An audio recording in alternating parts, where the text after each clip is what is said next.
Assalamualaikum warahmatullahi wabarakatuh. Perkenalkan, nama saya Alifa Setiorini dari Universitas Jambi, Fakultas Ekonomi dan Bisnis, jurusan akuntansi.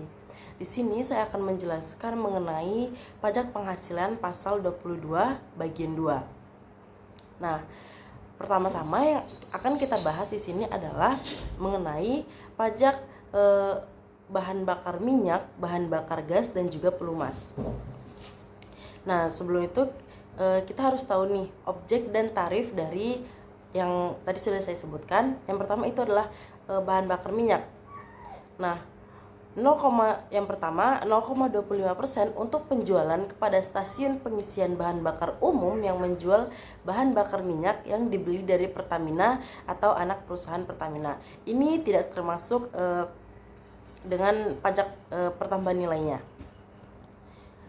Nah, yang selanjutnya dikenakan tarif sebesar 0,3% untuk penjualan kepada stasiun pengisian bahan bakar umum yang menjual bahan bakar minyak yang dibeli selain dari Pertamina dan juga anak perusahaan Pertamina. Dan yang ketiga, tarif sebesar 0,3% untuk penjualan kepada pihak selain sebagaimana yang dimaksudkan pada poin-poin sebelumnya. Nah, yang kedua kita akan membahas mengenai objek dan tarif dari bahan bakar gas, yaitu sebesar 0,35% dari penjualannya. Nah, yang ketiga mengenai pelumas itu dikenakan tarif sebesar 0,3% dari penjualannya juga. Nah, tarif-tarif ini belum termasuk dengan pajak pertambahan nilainya ya. Nah, untuk pemungut dari untuk pemungut pajaknya itu adalah produsen atau importir bahan bakar minyak, bahan bakar gas, dan pelumas saat terutang dan pemungutan. Nah, pajak penghasilan pasal 22 terutang dan dipungut pada saat penerbitan surat perintah pengeluaran barang atau delivery order. Nah, yang kedua kita akan membahas mengenai komoditas tambang dan juga penjualan emas. Yang pertama kita akan membahas mengenai komoditas tambang, pembelian komoditas tambang terlebih dahulu. Nah, untuk objek dan tarifnya adalah atas pembelian batu bara, mineral logam, dan mineral bukan logam dari badan atau orang pribadi. Pemegang izin usaha pertambangan oleh industri atau badan usaha. Dikenakan PPh pasal 22 sebesar 1,5%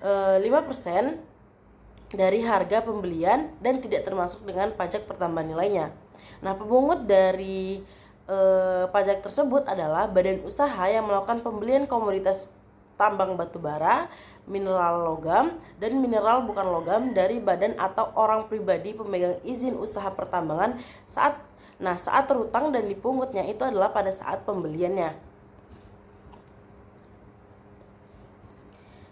Nah, yang terakhir kita akan membahas mengenai pajak penjualan emas. Objek dan tarifnya adalah atas penjualan emas batangan oleh badan usaha yang melakukan penjualan dikenakan PPh pasal 22 sebesar 0,45% dari harga jual emas batangan tersebut. Nah, pemungut dari pajak tersebut adalah badan usaha yang melakukan penjualan emas batangan di dalam negeri. Saat terutang dan juga dipungutnya pajak tersebut adalah pada saat penjualan emasnya. Nah, sekian yang dapat saya sampaikan. Terima kasih atas perhatiannya. Sampai jumpa lagi. Assalamualaikum warahmatullahi wabarakatuh.